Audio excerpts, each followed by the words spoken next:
Welcome to Learning English, a daily 30-minute program from the Voice of America. I'm Ashley Thompson. And I'm Dan Novak. This program is designed for English learners, so we speak a little slower, and we use words and phrases especially written for people learning English. Coming up on the program, Jill Robbins has a story on a study about polyglots. Brian Lynn has the science reports on a recent test flight that marked progress toward a future moon landing. Later, Jill and Andrew Smith present the lesson of the day. But first, Gina Bennett reads one of the winning entries in our Teach Us About Ukraine writing contest. The essay is called How Ukrainian Schools Are Changing. Ukrainian schools have been changing since 2017 with the adoption of new laws and standards. But other events also led to the changes in the Ukrainian education system. In September 2017, a new law on education, was passed to establish the main principles of the new education system. And the Cabinet of Ministers in February 2018 approved a new state standard of primary education. The new standard was first tested in 100 schools across Ukraine during the 2017-2018 school year. And all first graders around the country began to study under this new standard the following year. Instead of memorizing facts and concepts, students are to acquire competencies and lifelong learning in several areas. More attention is paid to the 21st century skills of cooperation, communication, creativity, and critical thinking. The reform, called New Ukrainian School, had been discussed for years. However, some factors and events greatly influenced and brought the changes. Another change to the Ukrainian education system came from the COVID-19 pandemic. Schools were closed during quarantine. Students did not go to school but started online learning. That, in turn, helped increase digital literacy. Teachers and students learned to use Zoom, Google Meet, Google Classroom, and other digital applications. Teachers also learned to create video materials and develop interesting schoolwork and exercises. The emotional part of learning also changed. The friendly, warm atmosphere and the feeling of home and unity appeared in the lessons. The following lesson is an example. Would you please read, Matthew? Asks the teacher. Can you show us your cat? Matthew replies. Well, we are going to do our tasks first, and we'll have 5 minutes at the end of the lesson to show our pets. At the beginning of online learning, many students kept their cameras off during the lesson. Some were shy. Others did not like how they looked and did not want to show their faces. As time went on, students began to feel more comfortable and turned their cameras on. Besides, how can you show your cat without the camera? The situation changed again in February 2022 with the Russian invasion. Cities and villages were attacked. Some were occupied. Others lost electricity and internet. And there was no learning for months. In September, online learning restarted with a different mood. Students would ask each other, "Hello, Nick. How are you?" "Fine." "Is everything all right?" "Yes." But everyone understands that everything is not all right. They give short answers in a low voice. Students in the Russian-occupied territory are not permitted to study at Ukrainian schools. Their cameras are off. It is not because of shyness. It is because of fear. But the rest of the students turn off their cameras too. It is done in solidarity. Even as teenagers, they are old enough to understand what danger means. So, Ukrainian schools are now changing. The changes are not just in buildings, lessons, competencies, or methods. The changes are in people's lives. I'm Gina Bennett.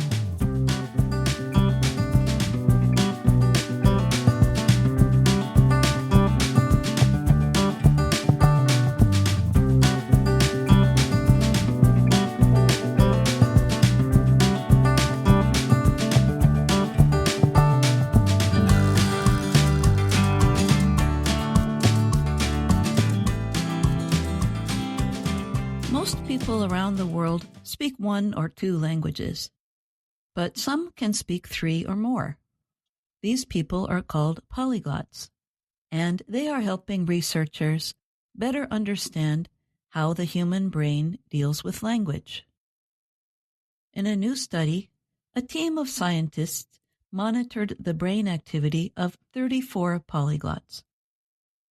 The polyglots spoke between 5 and 54 languages. The scientists used a method called functional magnetic resonance imaging, or fMRI. In fMRI, the brain is studied through images that measure changes in blood flow in different areas of the brain. The researchers used fMRI to study the brain as the polyglots listened to different languages. The researchers found that when the polyglots heard a language they knew, activity increased in the area of the brain involved with language processing.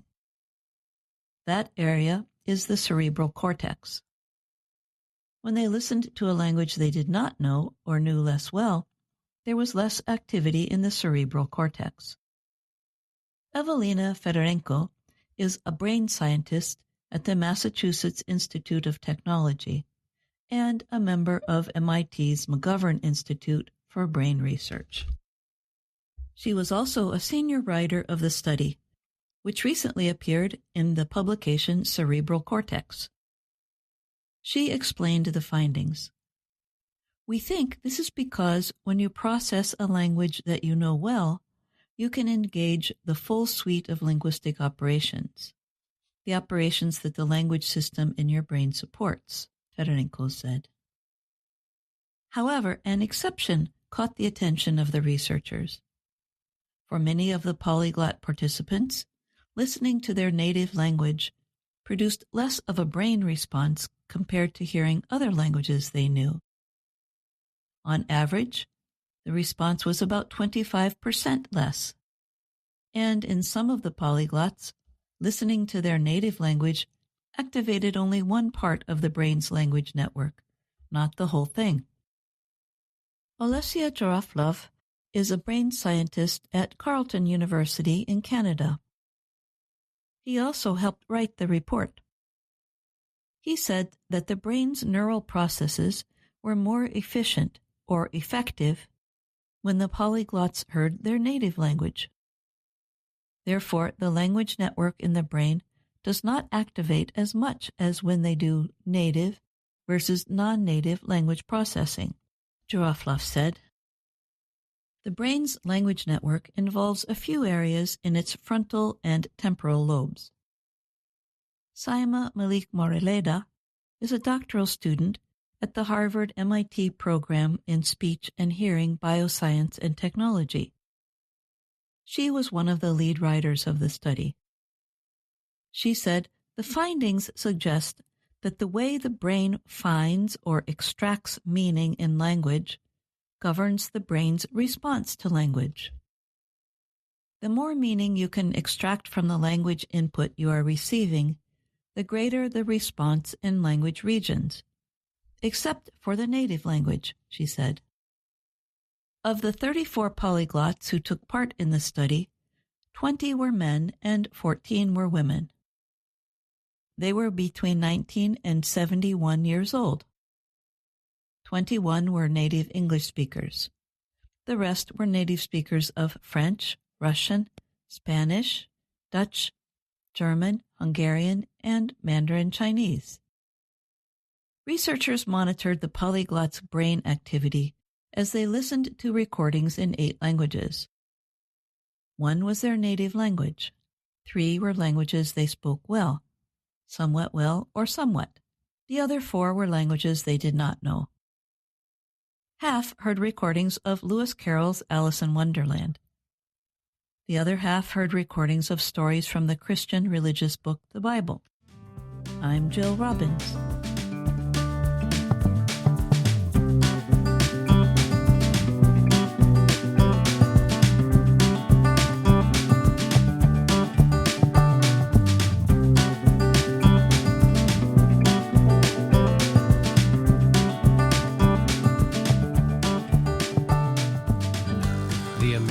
Space Agency, NASA, says the recent test flight of SpaceX's Starship rocket demonstrated progress in several important areas, even though the rocket was lost. NASA is planning to use Starship to carry the first astronauts to the moon since the agency's Apollo 17 mission in 1972. But the spacecraft will have to pass additional testing before a moon mission. Such a mission would be part of NASA's Artemis program. The next planned trip in that program will be Artemis II, which is set for September 2025. NASA aims to send astronauts into orbit around the moon, but will not attempt a landing on the lunar surface. Artemis III, planned for September 2026, will attempt to land astronauts on the surface of the moon. SpaceX's Starship rocket has been chosen for this mission. Both Artemis II and Artemis III have faced delays in planned launches. SpaceX's latest test flight of Starship took place on March 14th.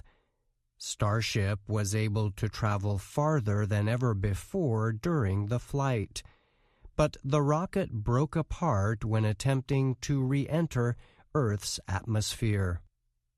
At the time it broke apart, Starship was nearing a planned splashdown in the Indian Ocean, about 1 hour after launching from southern Texas. During a live broadcast of the test flight, SpaceX confirmed that the rocket had been lost upon its re-entry attempt. Starship is designed to be reused. 2 Starship test flights last year both ended in explosions minutes after liftoff. By surviving for close to 50 minutes in its latest test, both SpaceX and NASA considered the effort a success. NASA Chief Bill Nelson praised Starship's test after the launch on X. "Congrats to SpaceX on a successful test flight. Starship has soared into the heavens. Together we are making great strides through Artemis to return humanity to the moon, then look onward to Mars." In a statement, NASA described the ways Starship's test brought the agency closer to being ready to fly astronauts to the moon.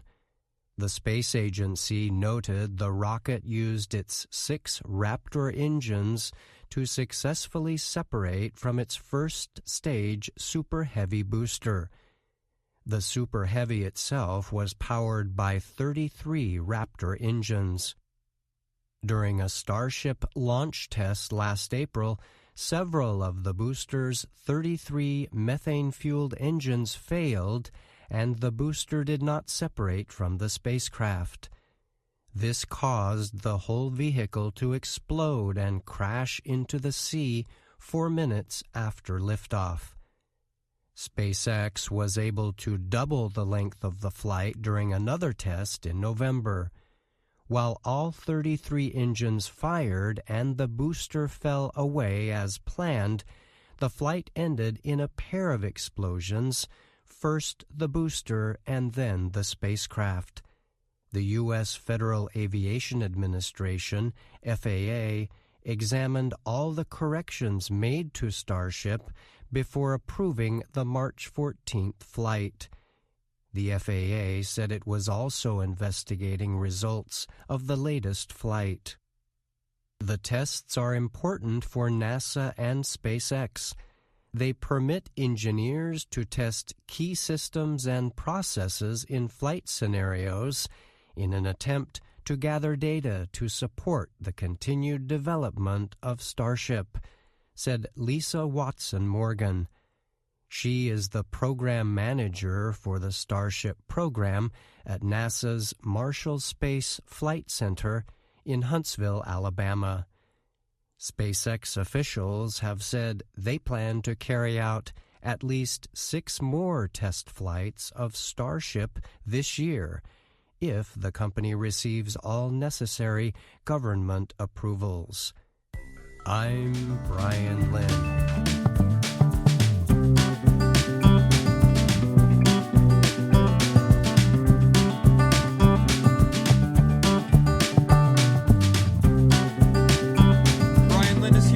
Talk more about his science report. Thanks for joining me, Brian. Sure, Dan. Thanks for having me. This week's report looked at the latest test flight of SpaceX's Starship rocket. We learned that NASA saw progress in the flight as it prepares for its future moon landing plans. When do you think we can expect to see another Starship test flight? So, SpaceX officials have said they're planning to carry out at least 6 more test flights this year, which would clearly be a lot. But as noted in the report, NASA has set some new tight deadlines for its Artemis lunar program, too. Artemis 3 is the mission that would land astronauts on the moon's surface, and it will involve Starship. That one is planned for September 2026. So both NASA and SpaceX say in order to make this date happen, they will need to carry out a lot of regular tests, because if problems are discovered, they will take time to correct. I know that Boeing's space vehicle called Starliner has also undergone testing for future missions for NASA as well. Are there new tests planned for this spacecraft? Yes, the development of Starliner has faced repeated delays, but it is scheduled for a possible new test flight in mid-April. If all goes well with this test, NASA says it will attempt to approve Starliner to make regular trips to the ISS. Currently, SpaceX is carrying out these ISS transport missions, so getting Starliner ready to do this would permit SpaceX to focus on its moon missions and, after that, possibly trips to Mars. All right, thanks again, Brian. You're welcome. Thank you, Dan.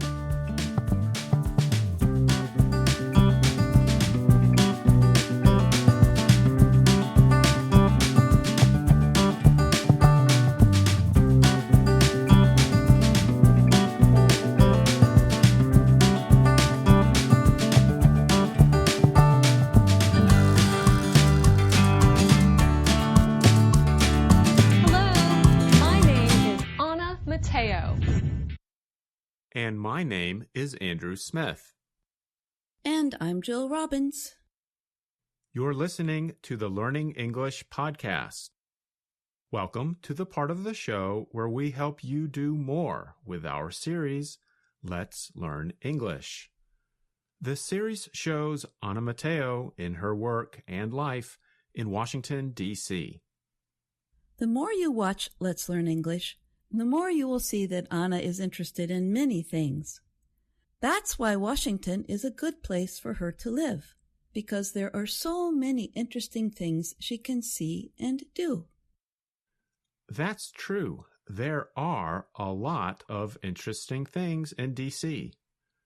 But Anna can still get bored from time to time, like in Lesson 13.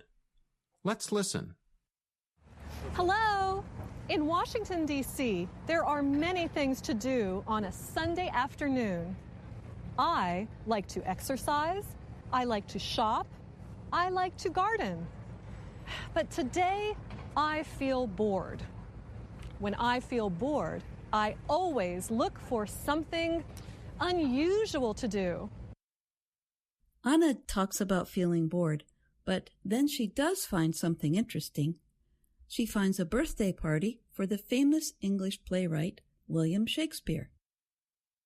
There are many things to do in Washington, D.C. Some usual, some unusual. Today, I am not bored because it is William Shakespeare's birthday. Sometimes it's the unusual things in Washington that help make it interesting. That's right. Anna never stays bored for very long. And, of course, if something is interesting, it's not going to be boring. And what's boring to one person might be interesting to another person. That's true. And I hope none of our listeners think our podcast is boring. How could that even be possible? But let's do this to keep our listeners interested. Today, Andrew and I are going to say a few sentences that are grammatically correct in English, but native speakers almost never say them. However, we have heard people learning English make a mistake by trying to say them. And we want you to try to answer this question. Why don't native speakers say these things, even though there's nothing technically wrong with the grammar? See if you can spot the problem. Here are our examples. Example 1. I love watching Lionel Messi play soccer. When I watch his matches, I feel so exciting. Example 2. I am really boring in the afternoon when I am waiting for the bus. So what was the problem with those sentences? If you said the problem was the ing endings on exciting and boring, you are correct. Now let's hear the correct version of the sentences. Example 1. I love watching Lionel Messi play soccer. When I watch his matches, I feel so excited. Example 2. I am really bored in the afternoon when I am waiting for the bus. Here's the key idea. The ing ending refers to the source, the thing that makes or produces the feeling in the person. And the ed describes how you feel as a result of the source. In the two examples, the soccer matches and waiting for the bus are the source of the feelings. Right. So the match is exciting, but the person who watches is excited. And waiting for the bus is boring, but the person who waits feels bored. So if someone says, I feel so exciting, that means the person thinks they are making other people feel excited. Someone would only say that in special situations. So a performer, like a famous singer, could actually say, I try to be an exciting performer, because it's their job to make other people enjoy their music or their shows. But that's a special situation, because they are indeed the source of the excitement. The rest of the people watching the show, feel excited. Now that you know that we use ing for what produces the feeling and ed for how people feel inside, we're going to use this in discussion. Jill, could you share an experience you've had that was very moving? I watched a performance this weekend that was called 200 Years of Soul Music, with a storyteller and musicians and singers moving from African drumming through spirituals to hip-hop music. Through it all, the performers made a connection to African roots of the rhythms. I felt moved by the new understandings they opened up for the audience. I think our listeners can understand that a moving experience is one that has a big effect on our emotions or feelings. So that's why you said, I felt moved. Now here's a question for you, Andrew. What for you would be an intimidating situation? And have you ever been in one? That's a good question. Well, here's one that comes to mind. I've always wanted to learn how to surf. It looks like so much fun to ride the waves on the surfboard in the ocean. So I've tried it a few times. But I have to say, when you're in the water and you see a wave rise up like a wall that's about to break onto your head, it's intimidating. The ocean is powerful. So you felt intimidated? I did, but not too much. I kept trying. And did you ever stand up on the surfboard? You know, I went surfing once, and I thought just lying on the surfboard through a big wave was a big accomplishment. I see what you mean. I did stand up, but only on smaller waves that were not so intimidating. Intimidation is the noun form of this word. To intimidate means to produce fear or threaten. You're listening to the Learning English podcast. Jill, here's a question for you and our listeners about Anna. What word does she usually say when she is excited about something? Oh, that's an easy one. She says, awesome, when she sees something interesting or exciting. Let's listen. What is going on here? It's a big birthday party for the writer William Shakespeare. This is a party for William Shakespeare? Yes! Awesome! Awesome! It would be interesting to count the number of times she says that in the series. Well, maybe I'll let you try that. But before we end today's podcast, let's read a little chant about the words bored and boring. Are you ready? Ready. Who's bored? I'm bored. You're bored. He's bored. She's bored. They're bored. In fact, we're all bored. Guess who's boring? I'm not boring. You're not boring. She's not boring. They're not boring. And we're not boring. I guess that means that nobody's boring. But I'm bored. You're boring?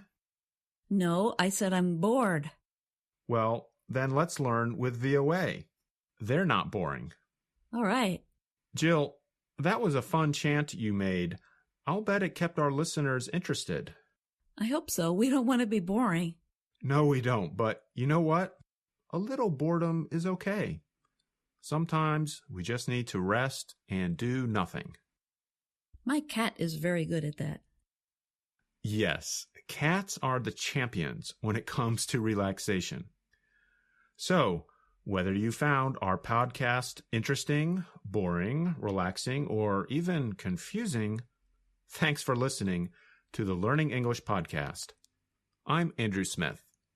And I'm Jill Robbins. And that's our program for today. Join us again tomorrow to keep learning English through stories from around the world. I'm Ashley Thompson. And I'm Dan Nobeck.